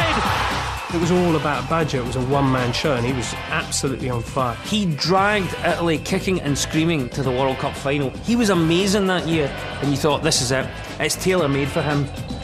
And so, when the final went to penalties, it was Baggio who had the chance to be the biggest hero in Italian football when he stepped up to take the final penalty of the shootout. And all the pressure now on Roberto Baggio, who has to score. When he stepped up to take a penalty, you just feel like it's a given he's going to score. The man who really has brought the team to the final now has to save them. And it's over the top. Brazil have won the World Cup of 1994. He sort of popped his pitching wedge on and I look up at the sky and just leant back and just hoofed it over. He fired it over the top. In fact, I think that ball's still travelling. Italy's greatest player for decades misses the most important kick of his career. But what a way to lose. I suppose in some way serves him right from that ludicrous sort of rat of a ponytail.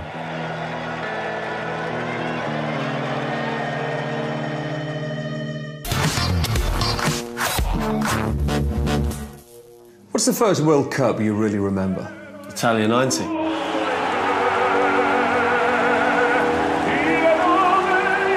Oh yeah, Gazza, Lineker, Klinsmann, Pavarotti. And Massing. Who? Benjamin Massing, the man with the amazing tackle.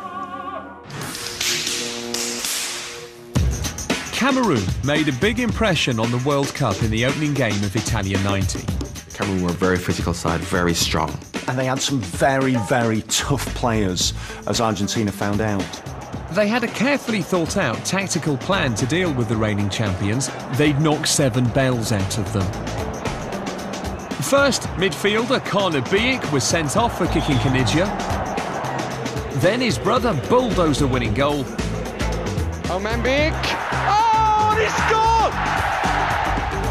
scored! They even tried to take out Argentina's fans. Did it actually strike somebody? I think it probably did. But most shocking of all was the World Cup's most perfectly synchronised foul, starring Man Mountain Benjamin Massing. Well, it was GBH, really. Koundé pulls out of the challenge. Not a good one by Ndeep. Referee allows him to go on. Terrible challenge by Massing. Take me out! Kanidja, like a young, innocent gazelle, sort of sprinting down the wing, giving Argentina half a chance of an equaliser. One Cameroon player just flies across, just misses it. But Massing didn't. And he just clattered into him. There's a boot flying off. It feels like there's landmines going off everywhere. Do you really want to hurt me? And then he gets up and goes. Aside of the dancing at the corner flag, they were pure evil.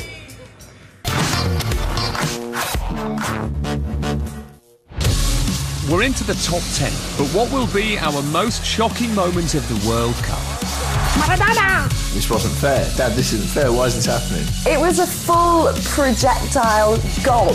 Rijkaard spat on Muller as he walked past him. I could have just put my foot through the TV. Look at that. Has he just winked there? Peter, which country has had the most World Cup defeats? Mexico. The most draws? Germany and Italy. The most wins? Brazil. Which country has gone out on penalties more than any other? Is that a trick question?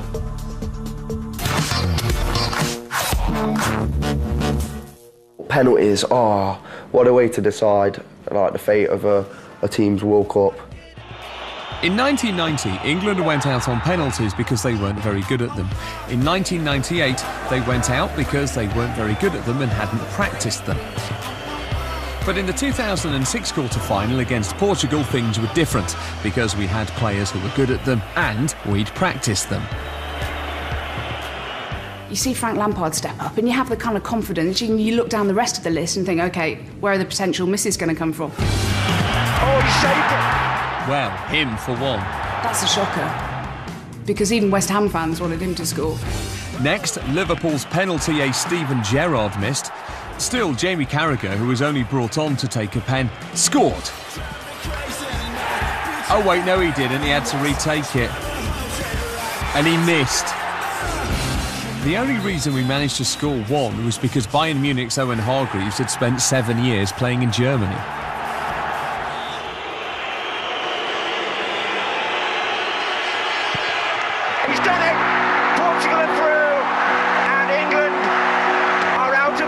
Cup. I hope they lost sleep. I do hope they lost sleep in them multi-million-pound bedroom sides. England had failed again, but at least they'd set a new record. Most penalties saved in a World Cup shootout. Good work, boys. John Terry and England were going home, but he did find the time to congratulate clubmate Paulo Ferreira and maybe ask where his wife was. Was it bad luck? Was it bad technique? Or can we somehow blame the wags? Get the worst players to take them. That's what you need to do. Get the worst players to take penalties, yeah? Because history proves that the best players always miss.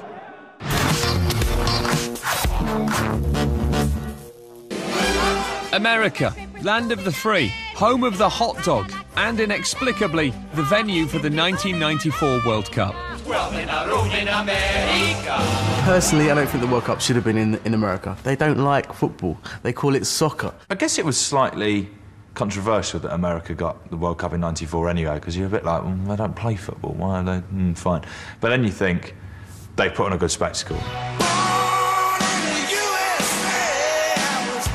And what a spectacle the opening ceremony promised to be. There were balloons, there were people in traditional costumes, there was even Diana Ross. What could possibly go wrong?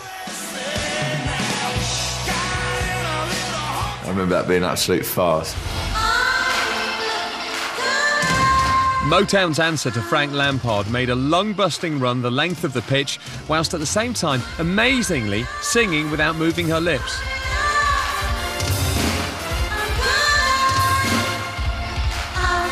Weaving her way through hundreds of dancers dressed as God knows what, she reached the edge of the box and steadied herself in front of goal. It's about 5 yards, I mean, and the goal looks like a bigger than average goal as well to me. I mean, it's really stacked in her favour.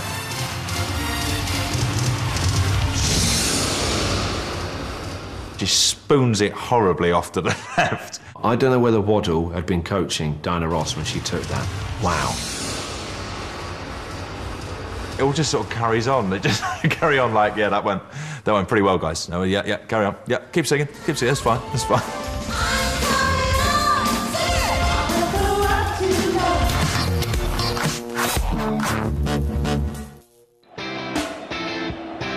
We've got used to seeing outrageous diving in football. But back in 1990, it was as foreign to us as drinking in moderation. I think 1990 was when the diving became really prominent, and it was blatant, and it was people throwing themselves to the floor. And nobody was throwing themselves more creatively than Germany and their striker Jürgen Klinsmann.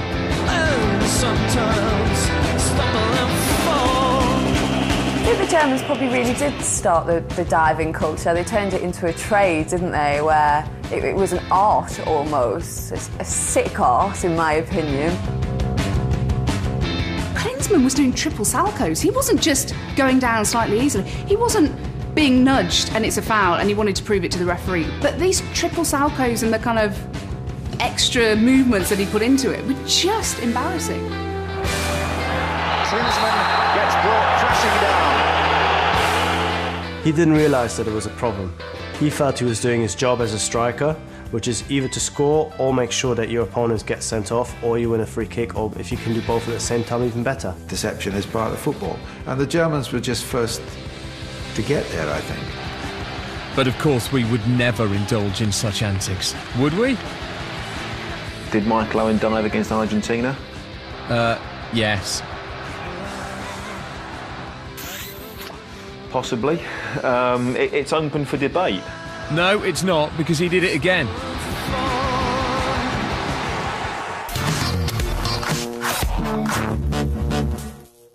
(1990) semi-final. What minute? Listen, I've told you not to call me at work. Here's my mum's favourite World Cup shot. In 1990, one man played his way into the hearts of the nation. I think everyone fell in love with Gazza in that World Cup. It was so exciting to actually have a player as good as him. He was just that crazy, idiotic Geordie lad who You know, everyone's got a friend who's a bit touched, and he was everyone's friend who's a bit touched. He was traditionally British, he was mad as a March hare, but he was a genius.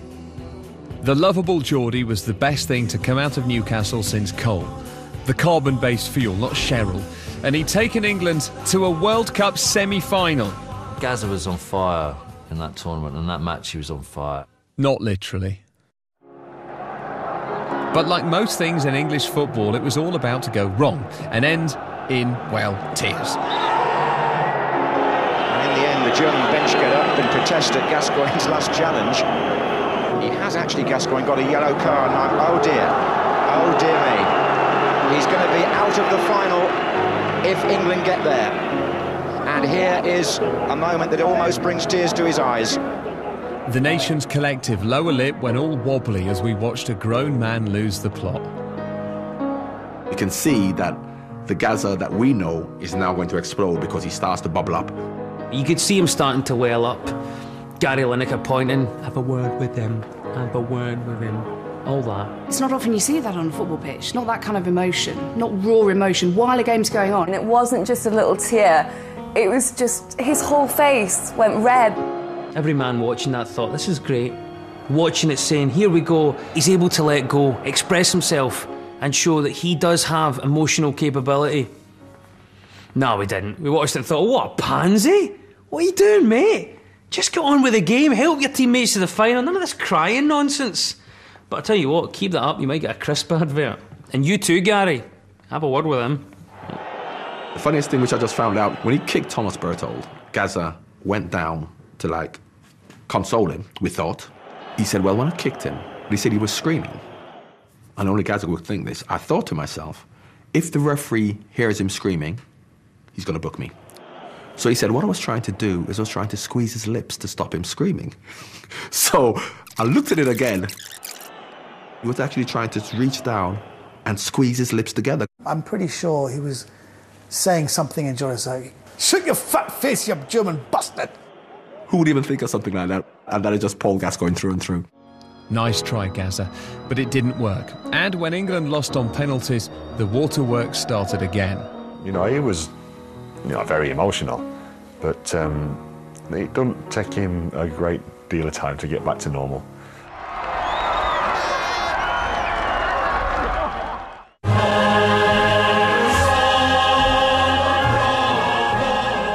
When the world tuned in for the 1998 final between France and Brazil, a collective gasp could be heard across the globe. We've just had the surprise news, I suppose the shock news, that Ronaldo will not be in the Brazil 11 for tonight's match. David, we have to start with the big news that Ronaldo's not playing. Desmond, I've never had anything like this in my career. The scenes in the commentary boxes for the last 45 minutes have been absolute mayhem and chaos. In come the team sheets, no Ronaldo. It's Hamlet without the prince. It's the main man's not there. Early ball from Ronaldo, and here's Ronaldo! Whoa, goodness me! He was unstoppable. Right through, Ronaldo! He was big news, he was big, ugly news. We've seen, but here's Ronaldo! He was expected to light up the final, but when he and his team were nowhere to be seen, Motti went into meltdown. For the first time in the World Cup, Brazil have not come out to warm up on the pitch. It's all a bit sinister. It was the World Cup's very own X-Files moment, but instead of Mulder and Scully, the BBC had Hill and Ginola. It could be an argument going on in the dressing room, which has caused the problems that John has sort of half suggested. It's a big news for the French team because Ronaldo is very, very important for the Brazilian team. After they failed to shed any light on the situation, there was a further twist. Suddenly, the officials are coming around with more sheets, and Ronaldo's back in it. For any players in the what, world. David, I'm just going to interrupt you there because news has just come out that the biggest wind-up in World Cup football history has just hit the news because Ronaldo will play. Ronaldo played, but he and his Brazil team had a shocker, and France won 3-0. Zidane! After the game, conspiracy theories started. Had Brazil's sponsors forced him to play through the pain barrier? A lot of people said that he went on and he played because of certain sponsors. Had his girlfriend dumped him? He did look like he was a player who'd been jilted, actually. Was it, in fact, Emil Heskey in a Ronaldo suit? It does amaze me the lengths that players will go to. Well, in fact, the truth was far stranger and more shocking than any fiction. In the afternoon, during the hours before the final, Roberto Carlos wakes up with Ronaldo having seizures. He goes running to call the team doctor and the other people because he thought the guy was actually dying. When Brazil's players took to the field, there was real concern for their star man. A lot of the players have said, listen, we were terrified of him having something on the pitch. Roberto Carlos was actually afraid of Ronaldo dying. I don't think Ronaldo was any different from the rest. I thought they all played like they'd fainted that morning. Next up, it's a real sickener. Indeed, Peter. A right little winker.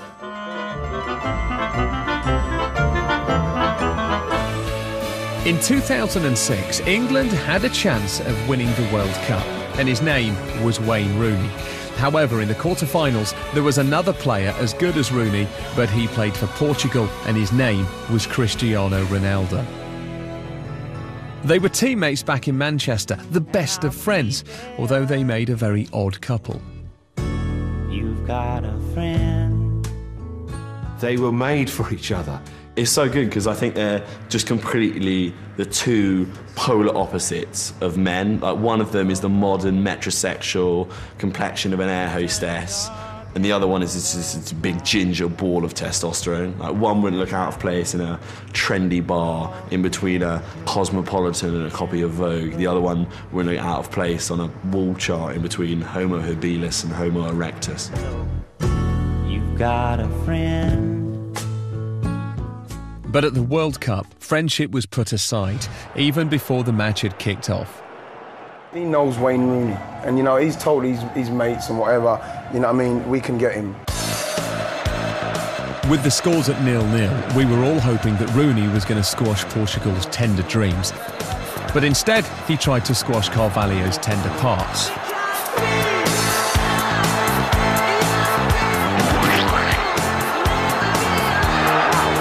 Right under the nose of the referee, and there's a bit of angst going on here. These Portuguese players are pushing Rooney. The referee, if you look at it, wasn't going to send Rooney off. It was only when his Manchester United teammate, Cristiano Ronaldo, came along, and he was all like this, He was like, send him off, send him off. And the referee has gone to his pocket, it's red! These guys, they know what they're doing, and he knows Rooney's weak spots. He knows what's going to make him tick. He knows what's going to get him sent off. Did the Portuguese try to wind Wayne up? Maybe. Did they get him sent off? It's a fact. Ronaldo had betrayed a friend and sent England out, but far, far worse was to come.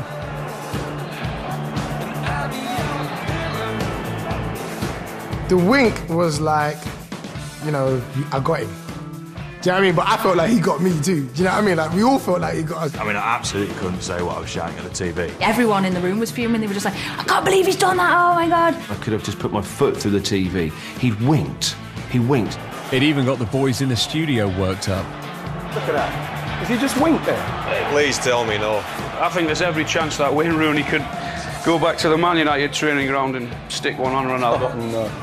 But while the nation worked itself into a lava, Ronaldo didn't see what all the fuss was about. I say, referee, it's fault, but I don't say red card because Rooney, it's my friend. Whatever you say, Ron. Yeah.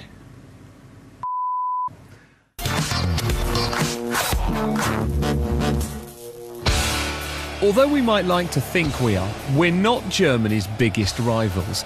It's this lot.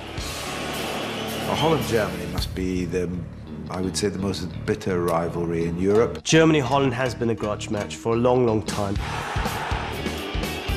And their clash in Milan in 1990 lived up to its billing. Even the ref got involved. And he's determined to stamp his authority, isn't he? Probably one of the most ugliest scenes in World Cup history.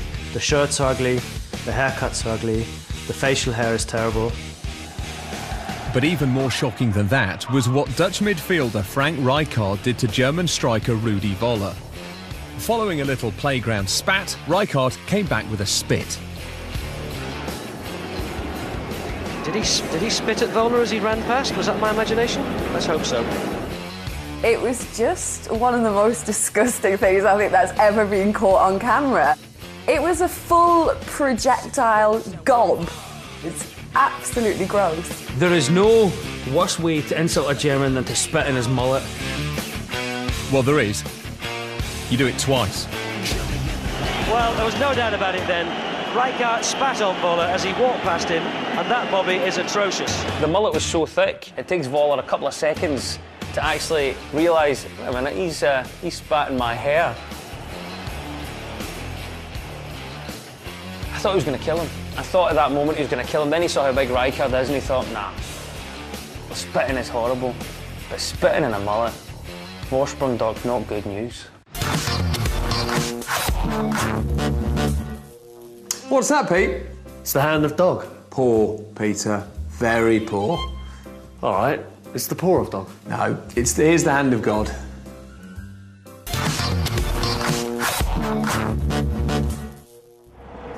The 22nd of June 1986, and the Azteca Stadium in Mexico provides the backdrop for what nobody can deny is one of the World Cup's greatest ever shocks.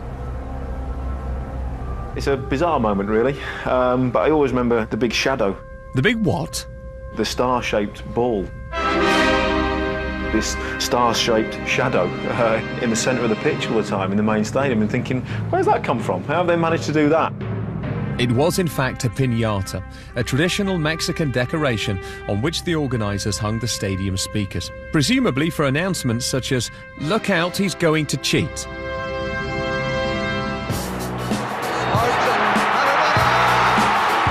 The Hand of God goal was singly the most ridiculous goal of all time. I mean, I just remember being absolutely gobsmacked by it. This wasn't fair. Dad, this isn't fair. Why is this happening? Just minutes into the second half, Argentina's Diego Maradona shocked the world by proving that he was an exceptionally handy player. Why did you do it? Why did you do that thing? Everyone saw the hand straight away. I mean, on the bench we all saw it. As Peter Shilton went to punch it, we saw him go up, and we saw his hand come up, and we saw him flick his head, but his hand, and we saw him run away, but people do that. He looked back when he ran away, expecting the free kick. The big thing from his point of view was obviously the fact that he celebrated as though it was a legitimate goal. And we just thought, well, the referee's going to give a free kick. Millions of people all over the world saw what happened, but sadly, not the person who mattered most.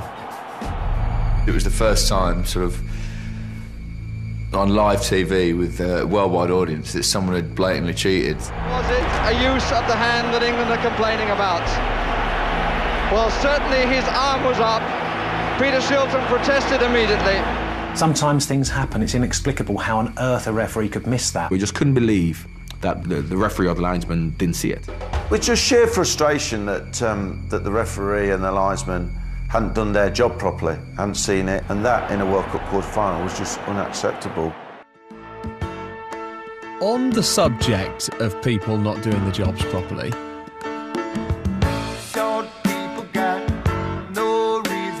I don't know how Peter Shilton gets outpunched by a midget.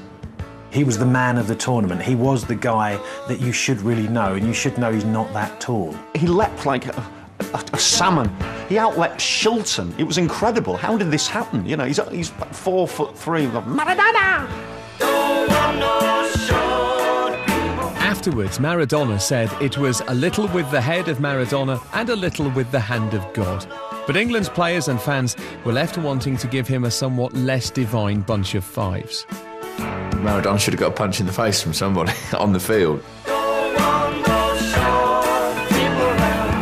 Peter, tell me honestly, would you ever do anything as nasty and low-down dirty as that just to win in South Africa? Oh, yeah. Don't worry about that. Good. I was hoping you'd say that. It went crazy. I didn't think that it would go that... I mean, I knew that people wouldn't be happy, but I never knew that it would go that bad. There was lots of rioting on the streets. It was really quite ugly for months afterwards. He should never have done it. He should never, ever have done it. He should never have kicked out. And to be fair, he's cost us the World Cup, hasn't he? In the summer of 1998, one man stood above all others as the most hated in England. He wasn't a murderer, a serial killer, or even Piers Morgan. But when David Beckham got sent off at the World Cup in France, it was such a shock that in the eyes of an angry nation, he became public enemy number one. England-Argentina in France 1998 was sizzling hotter than a Buenos Aires barbecue. And when Argentina's Diego Simeone attempted a one-man spit roast on David Beckham, he responded in the way that any self-respecting bleach blonde midfielder should, with a girly flick of his leg. I couldn't see what had happened, you know, and I can see Simeone falling over, but then like really play acting. I was thinking, oh, just get up, will you? Despite the kick being about as vicious as a loved-up butterfly, the ref saw it as violent conduct and sent Beckham off. And a red card for David Beckham. Yeah, it was a bit stupid and a bit crazy, straight in front of the ref, but let's face it, it didn't actually do anything to him. It was a petulant little flick, and it's certainly, I don't think it should have been a sending off. When I saw it on TV, I was like, he got a straight red for that. Simeone had pulled out the oldest trick in the book of old tricks, and Beckham fell for it. Wind him up with a nasty dig, wait for him to react, and then put on a frankly ridiculous show for the ref. It was interesting, it happened 2-3 minutes into the second half, and you wonder if the team took at half-time from the Argentinians was get into him, you know, because he's starting to dictate the pace of the game. The night just got worse for Beckham and England. They lost the match, and there was only one person to blame. But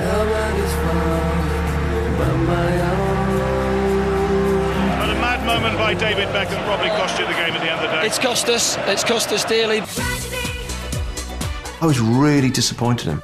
You selfish, you idiot, you kid. If he didn't do that, I reckon we would have gone through. The David Beckham effigy was literally the worst effigy I have ever seen. And I'm not an expert on effigies, I've never made an effigy. It was like a crash test dummy with a David Beckham shirt on it and a sarong. Didn't even put on like a little wig or those pants that he wears. If you're gonna make an effigy and you're gonna threaten a man's life, at least have the decency to go out and get the required materials and put in the time and the effort to render an effigy that looks like the guy you're threatening. Because that was... As for Beckham, well, we didn't hear much more from him. If the World Cup proves one thing, it's that anything is possible. The only thing to expect is the unexpected. On the greatest stage of all, villains can become heroes and heroes can turn to villains. It's time for number one, the most shocking World Cup moment of all.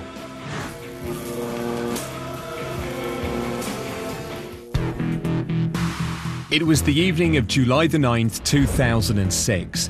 The air seemed charged with the promise of seismic electric passion. No, nothing to do with Savannah and Ulrika. This was the World Cup final between France and Italy, and 715 million jaws around the world were about to simultaneously hit the floor. I remember watching that with my mates and honestly turning to each other. We could not believe that had just happened. I must admit, my heart dropped.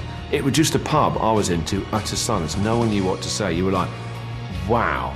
Yeah, it's one of those things that, yeah, you can't believe actually happened, but it did. The match was the grand stage for Zinedine Zidane, one of the greatest footballers ever, to take his final bow.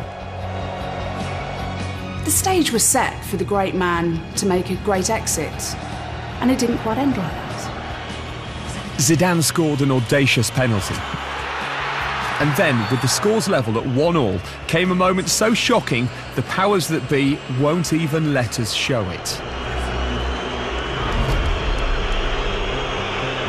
You can't excuse that. Zidane's career ends in disgrace. He's just lost it for no discernible reason and in front of so many people, and just nutted him. I found it absolutely unbelievable that such a career that involved so much elegance and art should end with the kind of thing that someone might do in a pub after 10 pints of lager. The planet reeled in shock, and then began a giant game of Chinese whispers. Happy talk, keep talking, happy talk. He must have said something horrendous, you know, just out of order, inexcusable to provoke that reaction. I knew they'd said something really horrible because Zidane's face changed, and it could have only been something to do with his family. The other story is that there was a rumour about Zidane and some unpleasant personal business that had taken place in Turin when he was at Juventus, and that Marcello Lippi, who was manager of Juventus at the time, said to Materazzi, mention this to Zidane and just see what the reaction would be. And we did see the reaction. In his farewell game from the sport, on the biggest stage of all, Zidane had capitulated. Italy won the World Cup on penalties, but the match will always be remembered for a moment of madness. I don't feel sorry for Zidane, and I don't feel sorry for the French because that won us the World Cup. But there was one final sad, shocking and epic moment as Zidane did the ultimate walk of shame. That vision of Zidane walking past the World Cup trophy as he exited the pitch is iconic now. The best player in the world at the time walking past the World Cup that he should have won but has just thrown away because he's nutted a guy is a very arresting and powerful image. But it's over now. Cheerio then.